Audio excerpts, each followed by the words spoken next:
बेरमपुर मध्य प्रदेश की वादियों में बसा एक खूबसूरत गांव। लेकिन इस गांव में छिपे थे कुछ ऐसे भयानक रहस्य जिन्होंने उस सदी में निवास करने वाले साहसी लोगों के दिल में भी एक खौफ पैदा कर रखा था।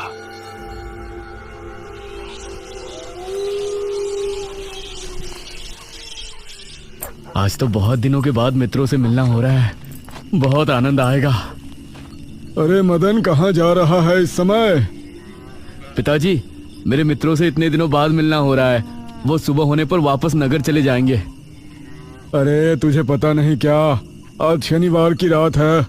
आज के दिन निशिर मोलो गांव में घूमते हैं। पिताजी, चाहे निशिर मोलो आए या नरकासुर, मुझे आज मेरे मित्रों से मिलने से कोई नहीं रोक सकता।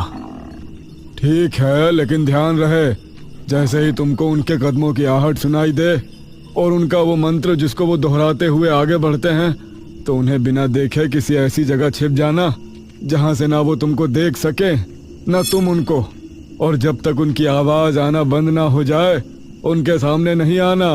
वो 4 भयानक आदमी होते हैं जो अपने कंधों पर एक ताबूत को उठाए होते हैं, और अगर कोई उन्हें देख ले तो वो जिंदा नहीं बचता। मुझे पता है पिताजी, अब मैं चलता हूँ। यह कहकर मदन घर से निकल गया, लेकिन उसके पिता के चेहरे पर उसकी फिक्र साफ नजर आ रही थी। निशिर मोलो आ जाएंगे और साथ ले जाएंगे। ऐसा लगता है कि हमारे गांव के लोग अभी भी दूसरी सदी में जी रहे हैं। वो तेज तेज कदमों के साथ आगे बढ़ रहा था। कुछ देर बाद उसे जंगल की तरफ एक पगडंडी वाला रास्ता नजर आया। यहां से जाऊंगा तो जल्दी पहुंच जाऊंगा, यहीं से आगे बढ़ता हूं। बिना ज्यादा सोचे वो जंगल के अंदर बने उस पगडंडी वाले रास्ते पर आगे बढ़ गया।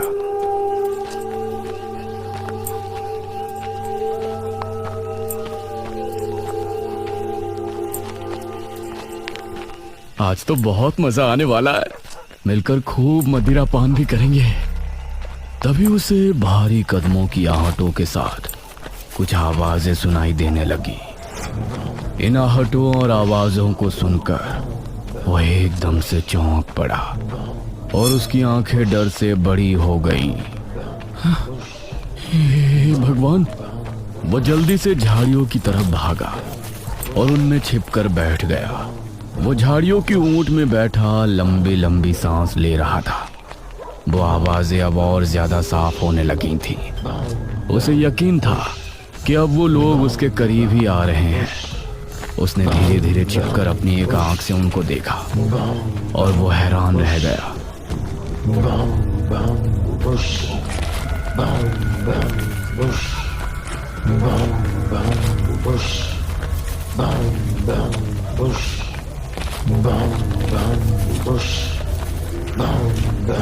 हे भगवान, मैंने इन्हें देख लिया। हाँ। मदन पूरी तरह से झाड़ियों में छिप गया और कुछ देर अपनी सांस तक रोके वहां छिपा रहा। फिर उसने धीरे से झांक कर देखा तो अब वो लोग कहीं नजर नहीं आ रहे थे। हाँ, लगता है चले गए। वो वहां से निकला और दोनों तरफ देखा तो वहां कोई नजर नहीं आया। हाँ, शुक्र है भगवान। उसने एक कदम बढ़ाया ही था कि तभी उसे फिर से वही आवाजें अपने ठीक पीछे से सुनाई देने लगी। उसने एक झटके से पलटकर देखा तो वो चारों ताबूत वाले शख्स ठीक उसके पीछे खड़े थे।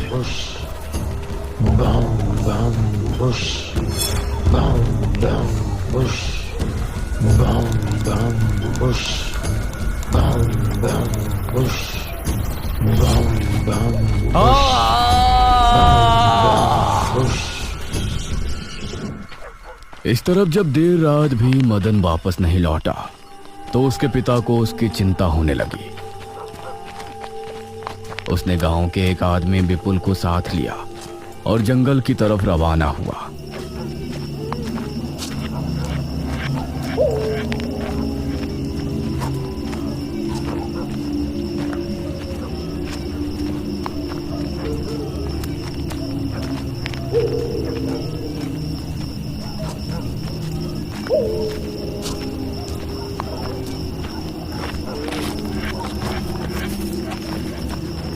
काफी देर बाद एक बरगद के पेड़ के पास जाकर उनके कदम रुक गए और आंखें खौफ से फट पड़ी। उन्होंने मदन को रहस्यमयी परिस्थिति में पाया। उसके चेहरे पर डर और आंखों में खौफ ऐसा नजर आ रहा था कि जैसे उसने हादसे से पहले बहुत ही भयानक मंजर देखा हो। मदन!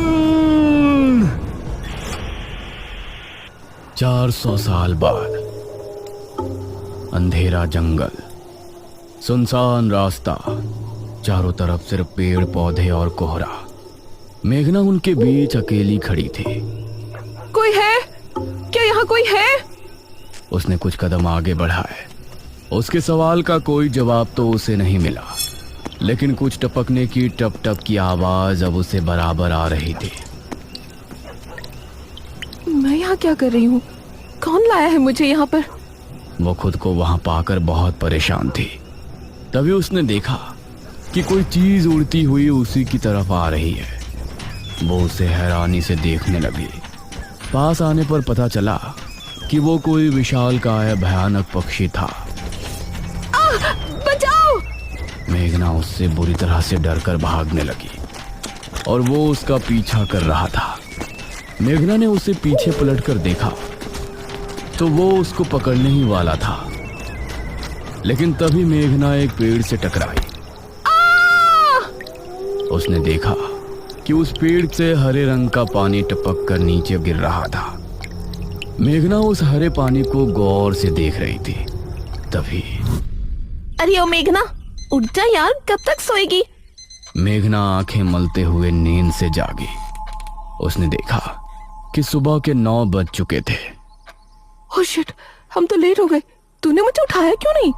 मेघना अपनी एक पार्टनर इशिता के साथ दिल्ली में रह रही थी, जहां वो एक लैब में काम किया करती थी। दोनों ने साथ नाश्ता किया और फिर तैयार होकर अपनी लैब के लिए निकल गई।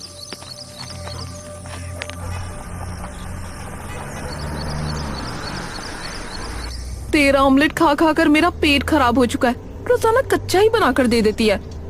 शुक्र मना कि कच्चा भी खाने को मिल तो रहा है। तेरे भरोसे रहेंगे तो वो भी नहीं मिलने वाला। सोकर ही 9 बजे उठती है।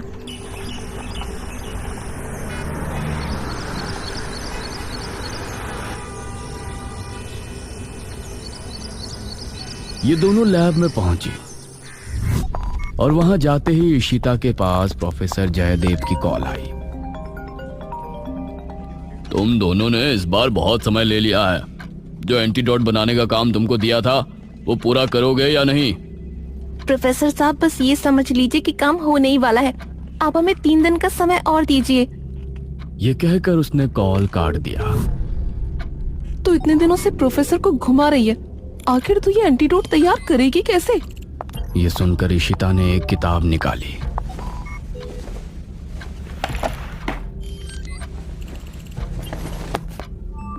यार देख ये किताब, इसमें बहुत से ऐसे लिक्विड के बारे में लिखा है जिनकी कहानी पुरानी दंत कथाओं और लोक कथाओं से जुड़ी है। तो तू कहना क्या चाहती है? मुझे इस किताब में बहुत ही अनोखे लिक्विड के बारे में पता चला है, जिसे मृत्युंजय अमृत कहते हैं।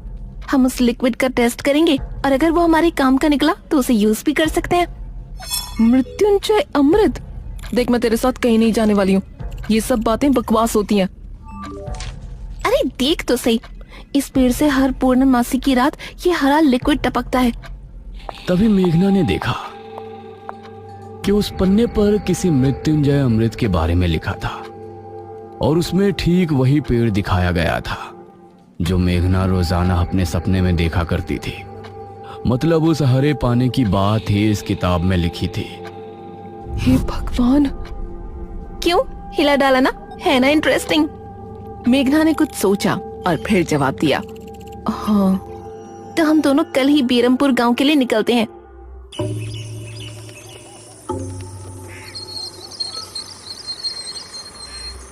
ये दोनों अगली सुबह ही बस से बेरमपुर के लिए निकल गई।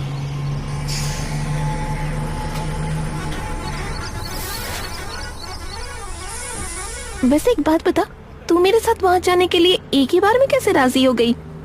मेघना ने सच को छिपाते हुए कहा, ऐसी अनोखी चीज देखने के बाद भला कौन नहीं होगा जो इसको देखना नहीं चाहेगा? ओहो, ये हुई ना बात। मैंने तुझे पार्टनर बनाकर कोई गलती नहीं की।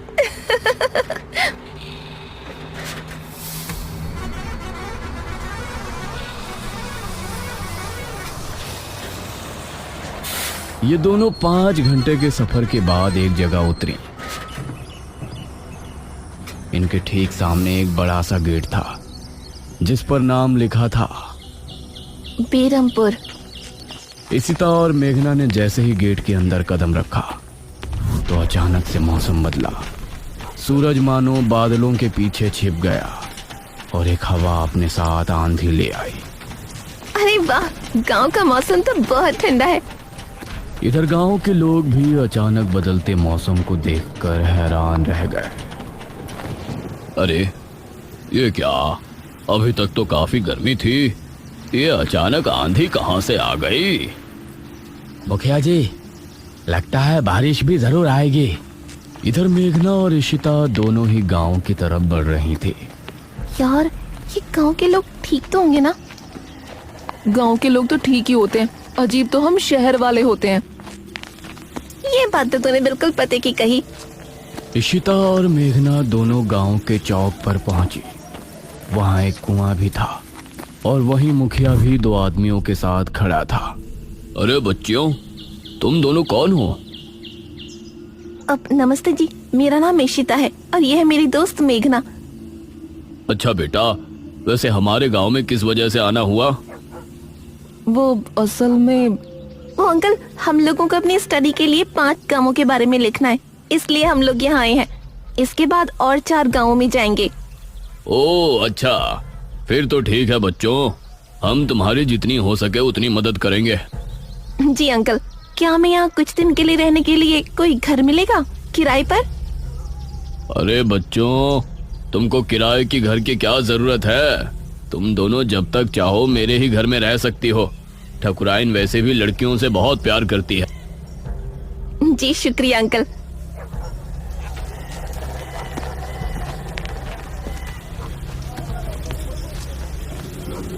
मुखिया इशिता और मेघना को अपने घर ले आया।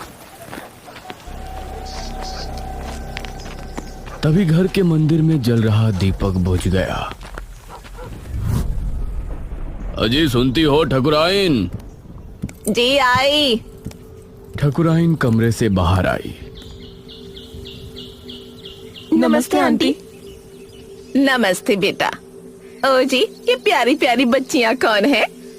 ये दोनों शहर से अपनी पढ़ाई के सिलसिले में आई हैं। हमारे गांव के बारे में लिखना चाहती हैं। वो क्या होता है रे, वो रिसर्च करने आई हैं। तभी वहां पर एक और लड़का आया। क्या कहा? हमारे गांव पर रिसर्च? इशिता और मेघना ने उसे देखा। भला हमारे बेवकूफ गांव में आपको क्या मिल सकता है? ये सुनकर इशिता और मेघना हैरान रह गई। चुप करो अनुज, ऐसे कोई अपने गांव में बोलता है क्या? ये मेरा बेटा है अनुज।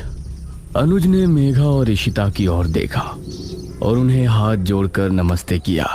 नमस्ते बेटा अनुज, जरा इन दोनों को वो खाली कमरा दिखा दो जो तुम्हारे कमरे के बराबर में है। ठीक है पिताजी, आओ देवियों। देवियों? अनुज कॉरिडोर से होते हुए उनको कमरा दिखाने ले जाने लगा। इसी समय गांव के मंदिर में बैठा पुजारी भगवान की आरती कर रहा था। तभी अचानक से दिया बुझ गया। ये संकेत तो ठीक नजर नहीं आ रहे। हे प्रभु, रक्षा करना। वैसे आप लोगों को रिसर्च करने के लिए यही गांव मिला था? अरे हम लोगों को 5 गांवों के बारे में लिखना है, तो इसीलिए जो भी गांव पास दिखा चले आए। इसके बाद और किसी गांव में जाएंगे। अच्छा, वैसे यहाँ कुछ ऐसा है जो कि रहस्यमय या ऐतिहासिक हो? हाँ है ना, एक राजमहल। राजमहल यहाँ? हाँ, 400 साल पहले जो यहाँ के राजा हुआ करते थे, उनका महल। वैसे अनुज, क्या तुम हमें उस महल में लेकर चलोगे? हाँ, तुम लोग जाना चाहोगी तो जरूर। तो ठीक है, रात को जब सब सो जाएंगे तो हमें वहाँ ले चलना। यह सुनकर मेघना इशिता को हैरानी से देखने लगी। रात के समय तुम लोग मजाक तो नहीं कर रहे? नहीं, हम तो चलने को तैयार हैं। तुम्हें डर लग रहा है तो बताओ। मेरा गांव है ये, मुझे क्यों डर लगेगा? ठीक है, ले चलूंगा, लेकिन पिताजी को और माँ को पता नहीं चलना चाहिए। ग्रेट। तो बताओ किस टाइम आ रहे हो? 12 बजे तक पिताजी और माँ दोनों सो जाएंगे। मैं उसी समय तुम लोगों को ले आऊंगा। हाँ सही है। ये कहकर अनुज ने उन्हें कमरे में छोड़ा और वहां से चला गया। ये क्या? हम तो उस मृत्युंजय अमृत के बारे में पता करने आए थे ना। अब हम ये राजमहल क्यों जा रहे हैं? अरे उसको सीधा पूछते तो उसे शक हो जाता ना। आज हम राजमहल चलते हैं और फिर कल उसे जंगल जाने को कहेंगे और वहाँ जाकर बातों ही बातों में उसे मृत्युंजय अमृत के बारे में पूछेंगे। ये सही है। इस तरफ गांव के लोग मौसम के बदलती ठंड से बहुत हैरान थे। पुजारी बार बार आसमान की तरफ देख रहा था, जहां उसे काला अंधेरा इधर उधर घूमता हुआ नजर आ रहा था। करीब 12 बजे जब मुखिया और उसकी पत्नी गहरी नींद में थे, तो अनुज कमरे से निकला। अरे लगता है आ गया। इशिता ने उठकर दरवाजा खोला। हाय अनुज। तुम लोग तैयार हो? हाँ चलो, हम तो रेडी हैं। तो चलो।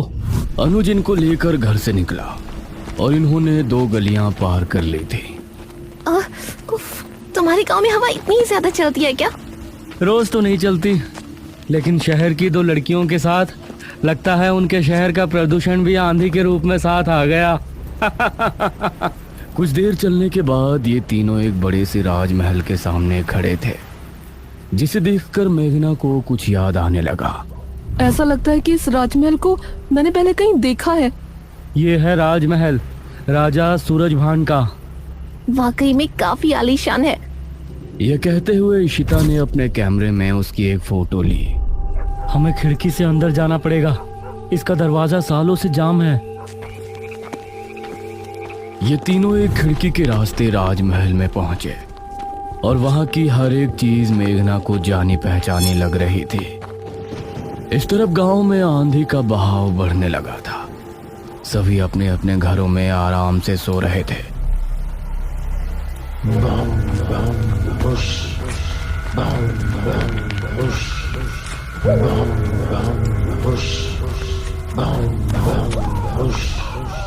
अरे ये आवाज तो निशिर मोलो। गांव के सभी लोगों के दिलों में खौफ उतर आया। उसी समय मुखिया के कमरे में गांव का पुजारी हड़बड़ाता हुआ पहुंचा। मुखिया जी उठिए। मुखिया चौंकता हुआ नींद से जागा। क्या हुआ पुजारी जी, इतनी रात में आप? गांव में निशीर मोलो की आवाज गूंज रही है, सब बहुत डरे हुए हैं। पुजारी जी, ये कैसे हो सकता है? निशीर मोलो यहाँ कैसे आ सकते हैं? वो तो कई सालों पहले सो गए थे। जरूर कुछ ऐसा हुआ है जिससे वो जाग उठे थे। हमारा मन बहुत विचलित हो रहा है। गांव के सभी लोग अपने अपने घरों में जाग चुके थे और डरे बैठे थे। यह आवाज सभी के दिलों में खौफ पैदा कर रही थी। मेघना, इशिता और अनुज तीनों इस बात से बेखबर राजमहल में घूम रहे थे। ये कैसी आवाज है? हाँ, मैंने भी सुनी। ऐसा लग रहा था कि कोई सिपाही भारी जूतों के साथ गलियारे में चहलकदमी कर रहा है, लेकिन दूर दूर तक कोई नजर नहीं आ रहा था। उसी समय गांव के 2 आदमी संपत और कप्ता जंगल की सरहद पर बैठे हुए जुआ खेल रहे थे। अरे संपत यार, चल घर चलते हैं, अब बहुत समय हो गया। ओहो, अब तू हार रहा है तो घर चलते हैं। अरे चुपचाप पूरी बाजी खेल, इससे पहले तो मैं तुझे जाने नहीं दूंगा। हाँ। ये सुनकर कप्ता फिर से उसके साथ पत्ते बांटने लगा। उन दोनों को यह आवाज सुनाई दी। तेज आंधी की हवाओं में उनकी आंखें बहुत मुश्किल से खुल रही थी। उन दोनों ने देखा कि सामने से 4 आदमी अपने कंधों पर एक ताबूत उठाए मंत्र पढ़ते हुए चले आ रहे हैं। संपत और कप्ता इससे पहले कुछ करते, वो चारों आकर उनके सामने रुक गए। हवा का रुख थोड़ा कम हुआ। वो चारों अपनी लाल चमकती आंखों से संपत और कप्ता को घूर रहे थे। इधर इशिता, मेघना और अनुज को एक दरवाजा खुलने की तेज आवाज सुनाई दी और वो चौंक पड़े। न जाने उस दरवाजे से कौन निकला, जिसको देखकर ये तीनों चौंक पड़े। वहीं संपत और कप्ता के सामने खड़े वो चारों शख्स जो कि निशूर मोलो थे। उनके कंधों पर रखा ताबूत खुल गया और उसके खुलते ही संपत और कप्ता की चीख पूरे गांव के लोगों ने सुनी, जिसे सुनकर सभी गांव के लोग डर गए। ये किसकी चीख थी जी? निशिर मोलो, ये चीख किसी अनहोनी की संकेत थी। निशिर मोलो आखिर कौन है? क्या है मृत्युंजय अमृत? और क्या संबंध है मेघना का इन सब से? इन सभी सवालों के जवाब जानने के लिए हमारे साथ जुड़े रहिए इस कहानी के अगले भाग में भी।